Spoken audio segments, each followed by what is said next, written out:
So our pantry is over here. All of our dried goods and canned goods. These are all the secret ingredients? All the secret ingredients. Ah. You got it. But this is our tasting room, which is nowhere near ready to go for a bride, but it will be next week. So what are you doing here? So when the bride and come in groom and taste various things. When they come in, it's going to be set as though they were entering a 5-star restaurant. So our napkins are going to be preset, our plates are preset, silverware is preset, and then we have scratch-made ranch dressing. And every bride starts their tasting with the ranch dressing and a couple vegetables. What this really allows me to do is talk to the bride about all of the questions they have before they ask their questions. So, they want to know where the food is sourced. They want to know how many employees we have on staff. They want to know when we're going to prep the food, when we're going to cook the food. So I walk them through what it looks like from our end for the entire day of their wedding. So they'll know our time frame of when we're going to enter the building, when the food starts getting cooked, all the way to the time that we roll out and hit their event. And then I'll walk them through all the back end of what we'll do at their event as well, so that they know and have peace of mind. And usually at the end of a tasting, I'll say, you probably have questions, and they'll say, no, you answered them already. And that's exactly what I want to do, is prepare them. So this is always my seat right here. And we have this task lighting too that we turn on. So we actually kill the overhead fluorescence. So this room has a really nice orange glow to it. It's very intimate, very quiet, really nice for a bride. A lot of our brides do tastings in restaurants or in people's kitchens, and that's fine and great. But this is just kind of gives them that one more element of elegance and an experience. And right now our brides are shopping for experience. They want something different. Our millennials are really about putting their dollars towards having something nice they can talk about versus material things. This tasting room was designed to give them a really heightened experience with tastings. Most people taste in their kitchen or a back room, and we just happen to be fortunate enough to have the space that we could offer up as our tasting room. So we invite them into our home per se, make them feel as comfortable as they can, and give them a 5-star experience at their tasting, because that's what they're going to experience at their wedding. So if we can show them that here, then they're really comfortable that we're going to be able to deliver it on site. Not all of our brides will taste. Most do. 99% want a tasting. The few that don't are usually out of state. We have had situations where obviously the room accommodates 2 chairs. And we've had situations where they'll say, well, mom and dad have to come. And typically we don't really smush everyone in here. We really try to push for the 2 because we want it to be, again, that really intimate experience between the bride and the groom and us. However, if mom and dad absolutely insist, because they're the check writer, of course we're going to accommodate mom and dad, but we will move out into our event space where we can accommodate more people and they're not so squished. Again, they lose that intimate environment that we try to provide back here, but they can at least spread out and they're not bumping elbows when they're trying to do their tasting. So this is one of our favorite things in here. I don't know that brides pay attention to it, but we certainly like to call attention to it. This is where we have all of our awards that we have won. We won 4 awards in 2018 and 1 in 2017. So we have our Lincoln's Choice 2018 winner. That was offered by the Journal-Star. The people of Lincoln voted us in as the top caterer, which was really a nice honor. Gosh, that happened last January, February. You got nominated for it. People nominated. And then after that, you had a couple options. You could obviously advertise with the Journal-Star to increase your odds of winning, or you could just do it organically. And we chose organically because if we were going to win, we wanted to win knowing that people really liked us and not that we were paying for it. So we were pretty excited about that. The 2018 Gambling Enterpriser, that came from the Lincoln Independent Business Association. That one was another really big surprise. That was given to a small business that took significant risk and gained a lot of reward, which we did. In 2017, we were the featured chef and best presentation at Dish It Up. So the last award on the very far right is Lincoln Chamber of Commerce Savor the City. They hold this annually. They invite about 30 chefs or so, right, Chad? Hey, yeah. Chad! They they invite about 30 chefs to compete in this event, and they give away best presentation, best taste, and best in show.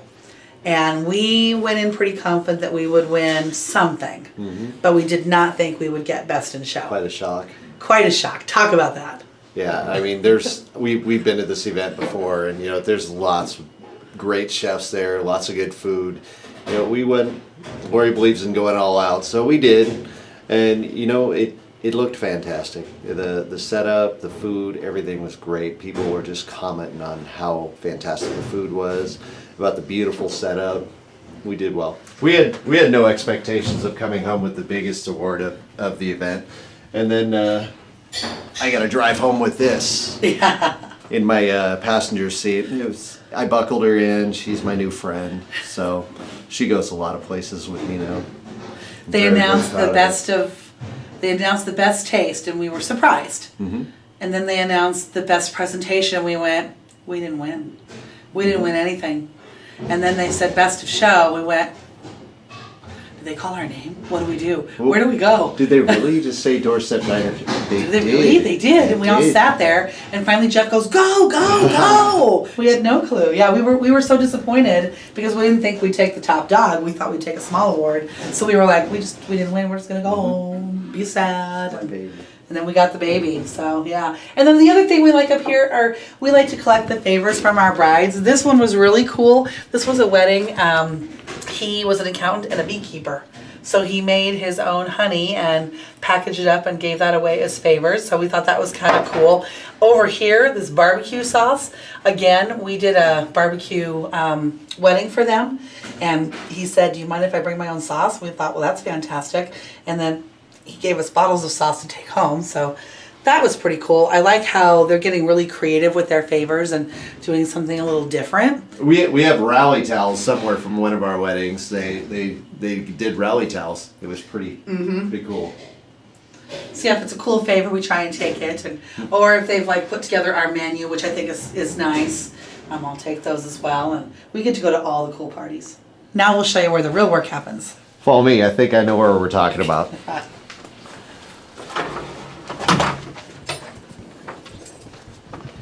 This is where Chad and I kind of work.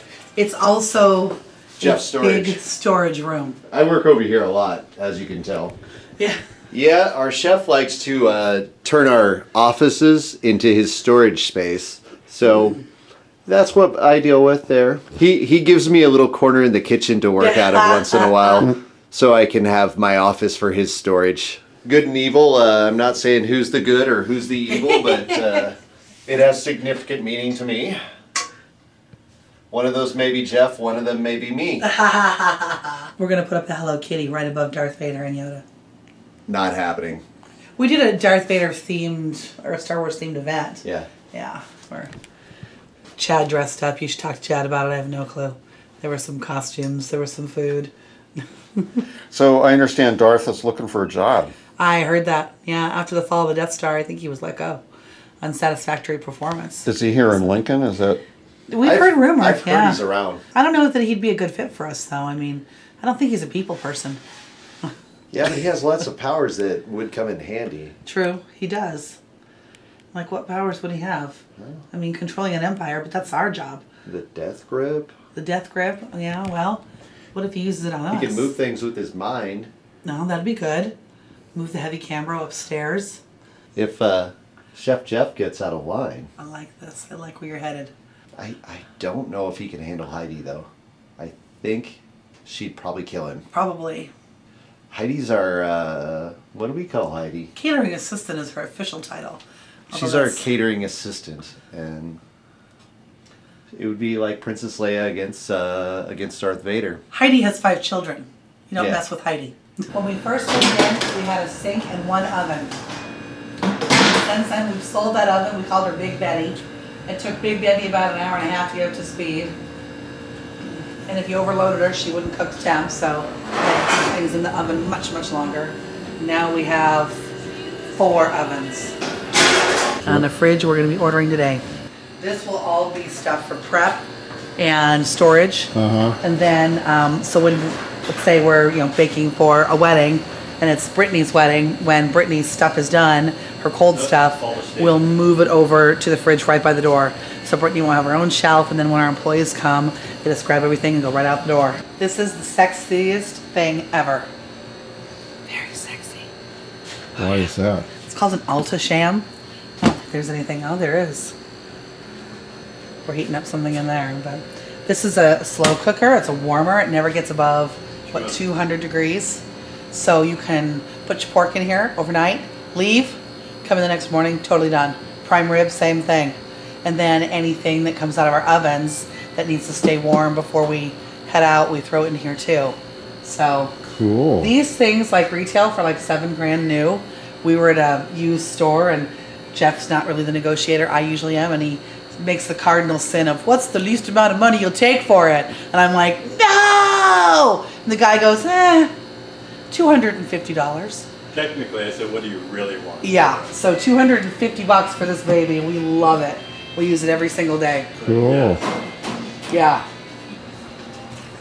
We call this Doorstep Diner North, Why is that? because that's Doorstep Diner South. What? This I'm is- not following. It's kind of a joke. Location. Oh. It's our second location. Yeah. So. Oh, the van is your second location. Yep, yep. Oh, I see. So one is like a brick and mortar location, and the other location has wheels. Is that what you're saying? Absolutely. We're very mobile, yeah. So this is our van. We love our van. Served us very well. When we first had the wrap done to the van, the marketing company that did it said, send us things you like and things you don't like, pictures of other people's vans and car wraps. And so I sent them lots of pictures, and then they said, oh, we think we have the design ready for you. Come on in and take a look. And I came in and I took a look, and it was awful. And it looked like Avery labels and was just really boring. And I said, you don't know us very well. So I told him, I want the van to say things like, nom, nom, nom, our food is yummy. And, you know, we cater breakfasts, lunch, dinner, just Tuesday. I said, we have a sense of humor, and we like to play with food and play with our clients. So our van should represent it. And I want people, when they pull up to our van, to point and laugh, because that's going to be much more memorable than, you know, some chef shuffle stuff that, you know, just gets lost in all the other caterers in Lincoln. So they had a blast with the van, and they have the definition of hangry on the back window. So it says hangry up here on the very top. So when you're following behind us, you can get a little chuckle and a laugh out of it. And if you are hungry, of course, you're going to call us, because we can take care of that problem for you. Oh, this is just our logo in reverse.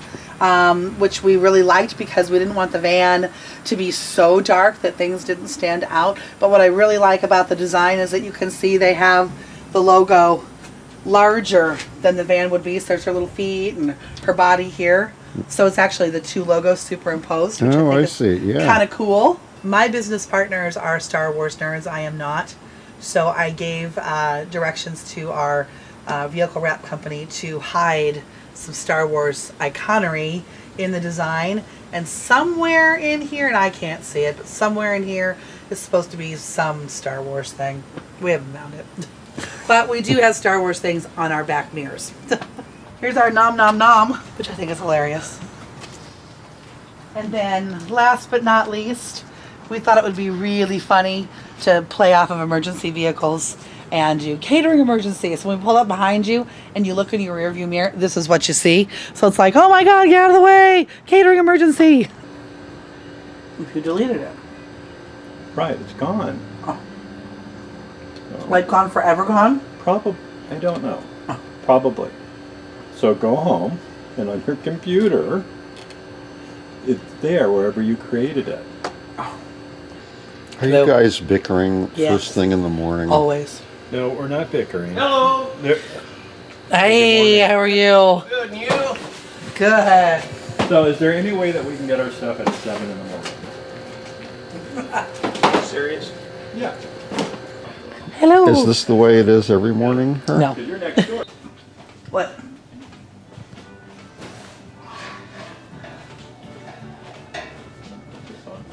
Just better. I want you to hold this for me. Oh, I want to pour the marinara sauce over it. and you're gonna splatter all over me. Well, that's what I want. I want you to hold this up so you break so it doesn't splatter as much. going everywhere. Everywhere. Oh, this is not working and your thing is moving. It's going all over you, sweetie. This wall up here is great for someone like me who's very visual. I can put things in a file folder and I'll forget that it's there. But if it's right in front of my face, it's something that helps me stay really organized. So for example, like with my brides, I mean, our funnel for brides is they contact us, I contact them, I schedule a tasting, so I physically would move their post-it note over to the tasting column. Then after they have their tasting, I would send out their contract and see if they have questions, hopefully kind of nudge them to get that contract in. And then once the contract is signed, we turn around and return a copy to them. They're confirmed on our calendar, and then we do what's called a BEO, which is a banquet event order. That helps our staff stay structured, and if we are catering somewhere else that requires a banquet event order that's ready to go and sent out to the venue to know how many tables we need or shapers or what equipment. Okay, so the other categories on that wall are venues, and then I have them also categorized by month. So with the venues, there's a lot of venues that don't know who we are, and venues are really the people that are referring the brides to us. So we want to have a great relationship with the venue owners, and it's hard to get to them because they're very busy people too, just like we are. So that's about it for the office / storage room. Follow me into our event space. This is something we just opened in June. It is brand new for us. We have been booking it solidly, and it is this way. This is our event space. We are very proud of it. It took about a year for the partners to convince me to take over the front half of our building, and it has been renting pretty steadily since we opened it. It'll become profitable in about 30 days. I like to say that if you can become profitable within 6 months, you're doing something right, and we'll make this profitable in about 5 months. So that's pretty exciting. One thing people like about the space is that it's bright and airy.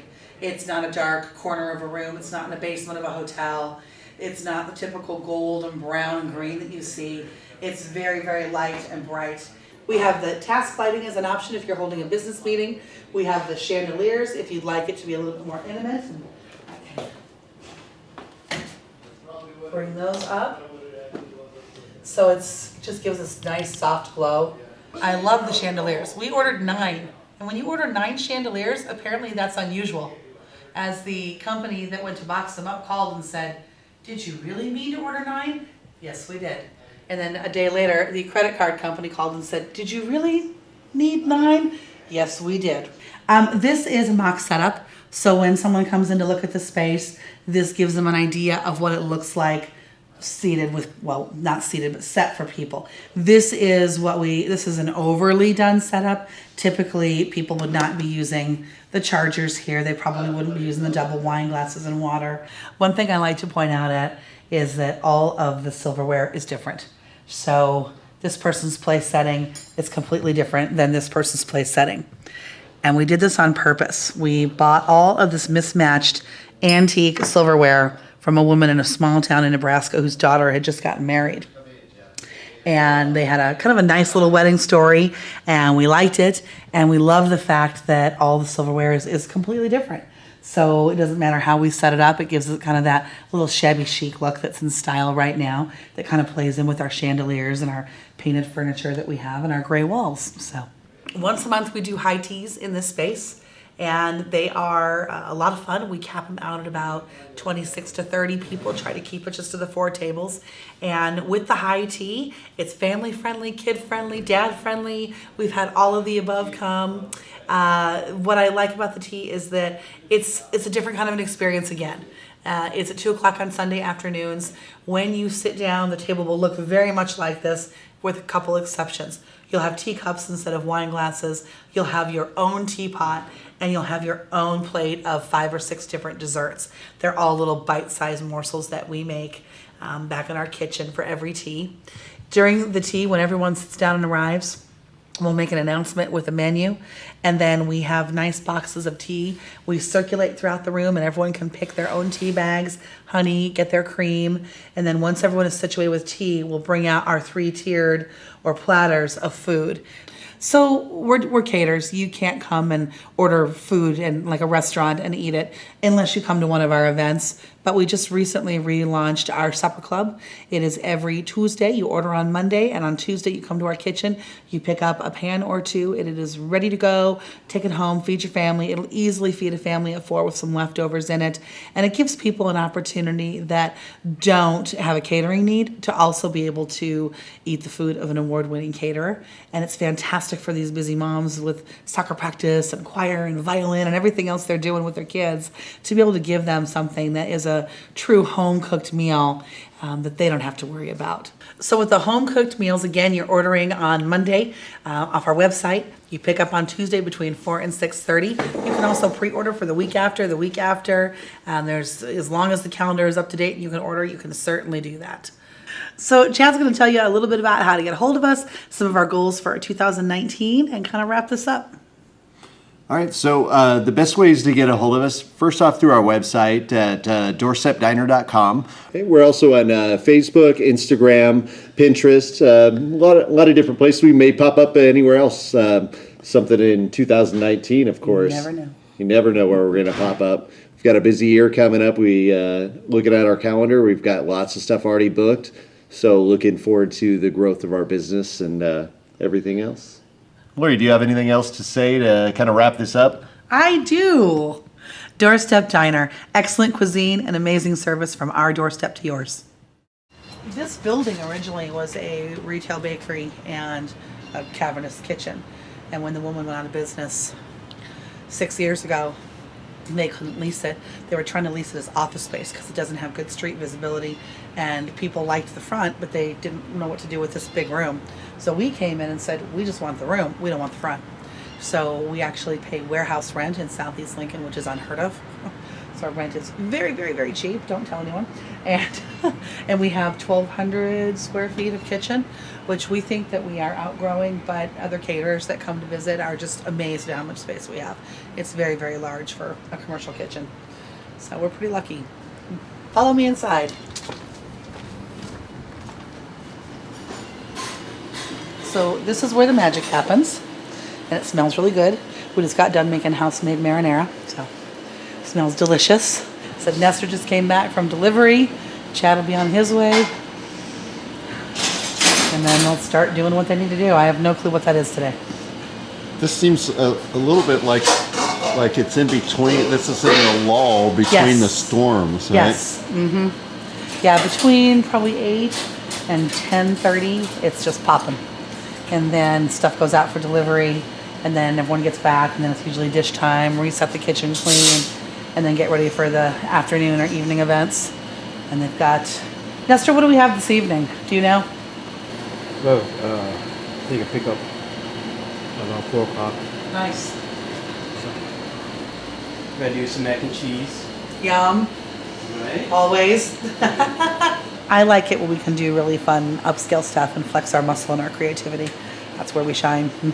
What was one of the favorite jobs you guys did? Oh, let's see. One of our favorite jobs we did was the Native American Film Festival. We were called in to bid with a bunch of other caterers. We won the bid. We were the only ones that embraced their theme with indigenous foods found in Nebraska. So we had a sage rubbed turkey. We had a Three Sisters blend vegetable. We really did our homework and researched what was here. And they loved the menu, absolutely loved the service that we gave, loved the display, and they called us yesterday, and we're going to do their next film festival. Wow. Yeah. Now, didn't you meet some famous person or something during that process? We did. Buffy St. Marie was part of the celebration. She won an award last year at the film festival. So we were honored to be able to shake her hand, get autographs, take photos. It was a lot of fun. Here's Jeff. He's not pooping. What? I'm going to go open the office space. Jeff looking at porn or something? Oh, probably. You see he laughs. Yeah, I'm sitting here drinking Laurie's coffee. No, you're not. It's delicious. Thank you for bringing me one.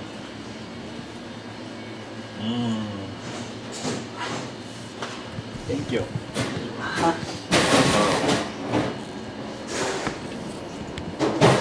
This is where he orders stuff, plans the day. Okay, start again. This is where he... This is where he does all of our ordering, plans the day, organizes all the jobs. You can see over here on his right, he has a clipboard. Yeah. And that clipboard is the daily is- prep list of every job. This is next week's orders. So, So his front sheet usually is what he's going to be prepping one day for next week. And then every sheet behind that is the actual order of what needs to be done in progression, so that when employees come in, they can just grab that clipboard and start going. Don't even! No! thank you. No. Old. Say that again. This is what old love looks like. What is it?